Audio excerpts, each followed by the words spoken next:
The moment devotion lost its innocence.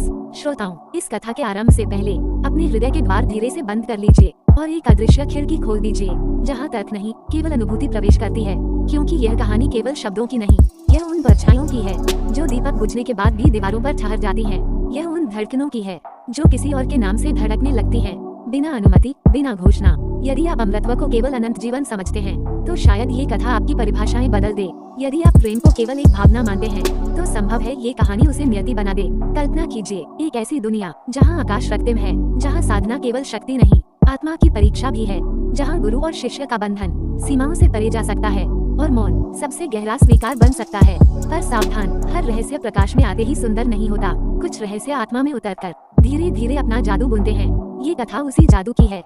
जब आप सुने तो शब्दों के बीच की खामोशी को भी सुनिएगा, क्योंकि वही छिपा है वो अनकहा स्पर्श, वह अदृश्य आकर्षण जो साधना की अग्नि में जन्म लेता है।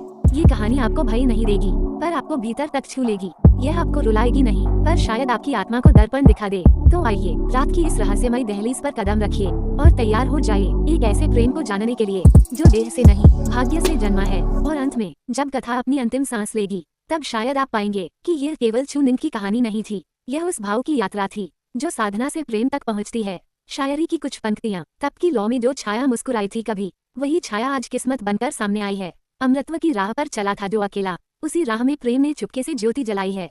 गुरु की निगाहों में जो मौन सा कंपन था, वो शब्दों से अधिक गहरा, अधिक सच्चा था। शिष्य का संकल्प अडिग पर्वत सा खड़ा रहा, पर हृदय का आकाश धीरे से पिघला था। न वियोग की आंधी, न पीड़ा का अंधकार, बस भावनाओं का निर्मल विस्तार रहा। कुछ रिश्ते नाम नहीं मांगते जग से, वे आत्मा की तहों में आकार लेते हैं। कुछ प्रेम स्पर्श से नहीं, केवल एक दृष्टि से जन्म लेते हैं। वो कहता रहा, मैं तो बस अमर होना चाहता हूँ। पर समय मुस्कुराकर बोला, अमर वही होता है जिसे प्रेम छू ले। और शायद यही सत्य है।